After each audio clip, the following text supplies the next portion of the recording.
Hey gang, good morning. I know it's been a while since I posted a video. I built the ice cream trailer last year. I had a fantastic time with that this summer and I can't wait for next spring. So what am I doing now? I'm building a guitar. I bought this as a kit from Pango Music. And the last video I did was way too long. It wouldn't post to YouTube, so I'm going to break it up into smaller videos. But the gist is, this is modeled after a Gibson Epiphone ES335. It had humbuckers, and the parts are in here that came with it. Humbuckers, floating tremolo. This is the bridge. This is all the electronics under here. I've replaced it all, everything. Upgraded everything. So I bought this kit a year ago, over a year ago. Why have I taken so long? Because I was busy with other stuff, honestly. But I'm at the point now where I've got the winter off. Other than hunting, I can spend time finishing this and getting it done. I can't wait to play it.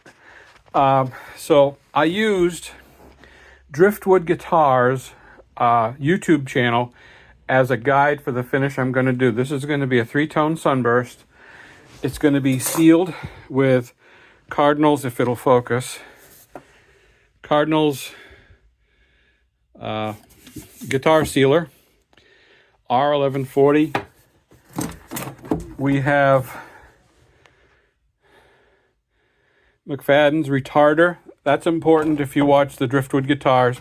It keeps the stain, the tinted nitrocellulose lacquer from drying, allowing the next coat to be added and to blend. The pour fill is going to be a finishing resin, 30-minute epoxy. I don't know what that's doing here. That's not going to be part of this. But we also have Mohawk Classic Instrument lacquer.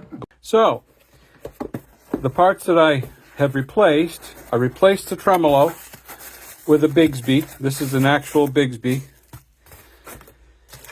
We have a brown celluloid pickguard over the plastic one here. And inside here is a wiring kit from Gun Street. It's specifically for a 335.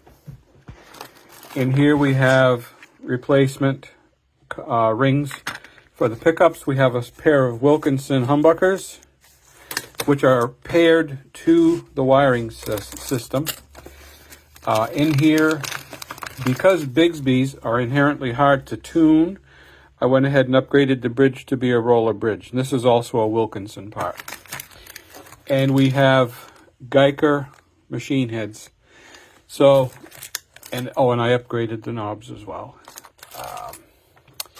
Yeah, so all that's ready to go, baby, once we get her finished. The hard part has been me getting to the point where I can finish it. And that brings us to our next video, to be continued. In Maine, where I'm at, the hardest part of most projects is the finishing. And the reason for that is because it's cold up here in the wintertime, or it's rainy, or it's dusty.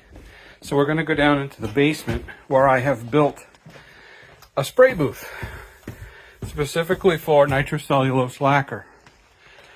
And it pumps air outside the fumes. So here it is. This is a spray booth. That's why the neck is not attached to the guitar, so I can do 2 pieces at a time. So what we got, this is modeled after Highline Guitars YouTube channel. He shows how he put together this temporary portable paint booth. And what we have is a dust blower. This is a 340 CFM, ducts to the outside. And the other challenge is lighting. So we've got LED lights on either side, and then we've got this LED light. We've got no shortage of light. We can see just fine. Now, so when you're using a spray gun, like a HVLP or anything along that line, like with your pneumatic tools, one thing that's going to happen is you're going to get water out of your compressor because the air heats up as it's compressed, condenses inside the tank, and then you have water.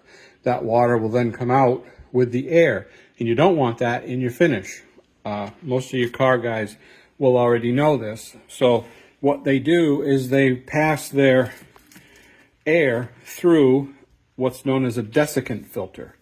And that's this stuff. These are little tiny blue beads, and they're inside this part of this filter. As the air passes through, the beads collect the water, and usable air comes out and goes to the gun. So that should, as long as these beads are blue, they turn pink when they're used up. And that's why I bought a couple pounds, so they're replaceable. They're supposed to be like reusable, and I haven't had any luck with that. When I was painting the trailer last year, I used this successfully, but when the beads turned pink, I tried microwaving them and I tried baking them in an oven to dry them out, and they stayed pink. So we're just going to replace them and leave it at that. So on that note, this is where we're at. My next step, I have the guitar and the neck sanded to 400 grit. My next step is to come down here, seal it. We're using the 1140 sealer, mixed 50-50 with lacquer thinner. And once the grain is sealed, then I'll go over that with my epoxy filler, sand that back, and once I'm happy with that, the neck and everything is perfectly smooth, then we'll move on to the finish, the burst. And I can't wait to try it. I've never done this before, so I'm learning as I go, and I'm sharing it with everybody, all of my friends. Back up in the building room here. So the biggest question that I get when I talk to people, and for the people that know me, they already know the answer, but the biggest question I get is why? Why do I want to spend all this time and money on a guitar instead of just going out and buying a 335 copy? And that's a good question. The people that know me already know that I'm doing it because I want to. Simple as that. I've got the time, I have the resources, and I want to learn something new. This is something new for me. I've played guitar all my life. People like Bob Hartle, played with him since we were, 14 and 15, I think, Bob. And all of my buddies up here, I've been playing since I came out of the Navy and Army. So the goal is to finish this with my own two hands, learn the skill. I've got setup tools, nut files, soldering guns, fret file. I've got all this that I've accumulated for this guitar so I can set this guitar up to play as good as it's going to play. In the process of that, I lost a dear friend of mine. His name is Larry Tilton. And he used to, Larry's Mission, they call it. Larry is the most giving person that I knew, past tense. He passed away in a motorcycle accident on Labor Day this year. We won't get into that. That's still a raw subject for a lot of us around here that knew him. So, but what Larry used to do is he would acquire inexpensive guitars, refurbish them, and give them to music programs at schools or individuals who wanted to learn how to play and either couldn't afford or didn't have an instrument.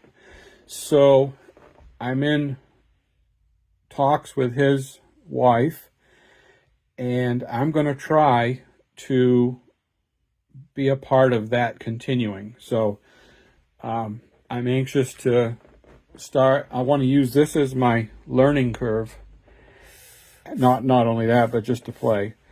And then continue by refurbishing guitars for people who want to learn how. So the tweed case you see over here, I build models, by the way. Yeah, model builder.